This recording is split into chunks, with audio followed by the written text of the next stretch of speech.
Hey guys, welcome to Commerce Guru. तो आज जो मैं एक वीडियो बनाने वाला हूँ, इस वीडियो में अकाउंट्स में हमारा क्या क्या सिलेबस कम हुआ है, रिड्यूस हुआ है फॉर द सेशन 2020-21, उसके रिगार्डिंग मैं आपको सारी चीज़ें बताऊंगा। उससे पहले मैं बताऊं, जो सीबीएसई क्लेम करता है कि हमने अकाउंट्स में 30% सिलेबस रिड्यूस किया है, वो एक्चुअल में मैं बिलीव नहीं करता। एक्चुअल में जब आप ये देखोगे क्या क्या चेंजेस आए, आपको पता चलेगा मुश्किल से मुश्किल 6 से 8% सिलेबस में रिडक्शन हुई है। बुरा लगता है भाई, आप लोग भी जानते हो यार।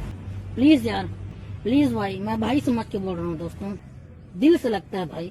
आप समझ ही सकते होंगे, मैंने आज तक किसी के में गलत कमेंट नहीं किया भाई। प्लीज प्लीज भाई, मेरे दोस्त हो आप, सब मेरे दोस्त हो, प्लीज। अब हम बात करते हैं मेन चीज़ पे, that is NPO. NPO chapter में अगर हम देखें तो कोई भी चेंज नहीं आया है, लेकिन एक कन्फ्यूजन थी लास्ट ईयर तक कि लीगेसी का ट्रीटमेंट क्या करें। तो सीबीएसई ने, ये एनसीईआरटी ने कंफर्म कर दिया है कि लीगेसी को हम नॉर्मल डोनेशन की तरह ट्रीट करेंगे। मुझे ये बताओ, डोनेशन कौन देता है? एक लिविंग पर्सन डोनेशन दे रहा है, उसे इनकम मानते हैं। और वही डोनेशन अगर स्पेसिफिक काम के लिए देता है तो लायबिलिटी मान लेते हैं। इसी तरीके से अगर एक बंदा कहता है मेरे जाने के बाद मेरी ये चीज़ आप एक तरह से आप रख लेना, एक तरह से डोनेशन ही तो हो गई वो, तो उसका भी सेम ट्रीटमेंट करेंगे। अगर लीगेसी के बारे में कुछ नहीं दिया, वो एक जनरल लीगेसी मानी जाएगी और उसे हम इनकम की तरह ट्रीट करेंगे। और अगर स्पेसिफिक लीगेसी क्वेश्चन स्पेसिफाई करता है, then we will treat it as a liability. अगली चीज़ आती है फंडामेंटल्स।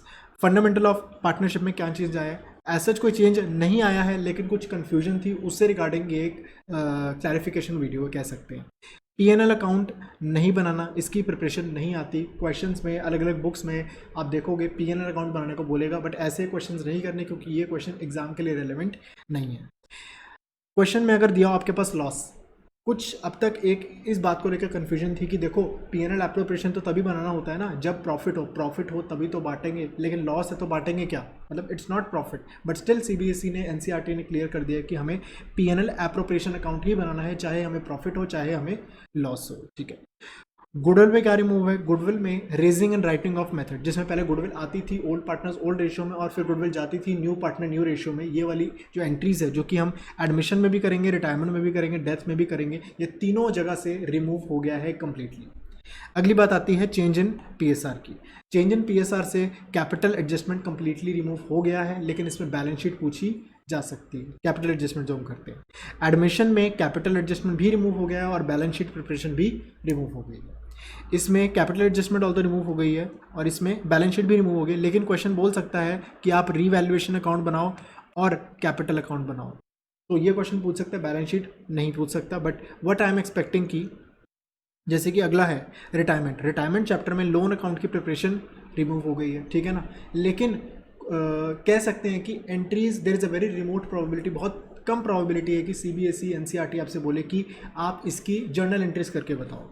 कैपिटल एडजस्टमेंट रिमूव हो गई है, लेकिन बैलेंस शीट प्रिपरेशन है, ये प्लीज़ ध्यान रखना। And I am expecting this year retirement से बैलेंस शीट वाला 8 मार्क्स का क्वेश्चन बहुत ज़्यादा प्रोबेबिलिटी के साथ एक्सपेक्टेड है, बहुत सिंपल क्वेश्चन आने वाला है।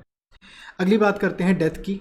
डेथ चैप्टर में disease partners capital account remove हो गया है, जिससे कह सकते हैं कि ऑलमोस्ट हमारा आधा, ये चैप्टर में से आधा, पहली बात तो चैप्टर बहुत छोटा है और उसमें से भी आधा पार्ट उन्होंने रिमूव कर दिया। तो मेजर मैं इसे नहीं मानता कि ये चीज़ रिमूव है, और इसमें भी जर्नल एंट्री पूछी जा सकती है। इसकी वेरी वेरी हाई प्रोबेबिलिटी है कि ऑल्दो कैपिटल अकाउंट की प्रिपरेशन नहीं पूछेंगे, लेकिन जर्नल एंट्री पूछ सकते हैं।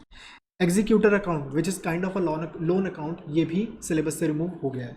पीएनएल सस्पेंस की जो ट्रीटमेंट है वो चेंज हो गई है। इससे रिगार्डिंग मैं एक अलग से वीडियो प्रिपेयर करूंगा कि पीएनएल सस्पेंस की क्या ट्रीटमेंट होती है, ठीक है। डिसोल्यूशन में मेमोरेंडम बैलेंस शीट वाले क्वेश्चंस रिमूव हो गए, ऑल्दो कुछ खास था नहीं इसमें कि अलग से हम देखे करें, तो ऑल्दो मैं मानूंगा इसमें ऑलमोस्ट ना के बराबर चेंज है, क्योंकि मेमोरेंडम बैलेंस शीट मुश्किल से 4 से 5 मिनट का कंसेप्ट है जो समझने में टाइम लगता है, ये रिमूव इन्होंने कर दिया है। इशू ऑफ शेयर्स और इशू ऑफ डिबेंचर्स, ये 2 चैप्टर्स हैं, इन दोनों में कोई भी चेंज नहीं आया है।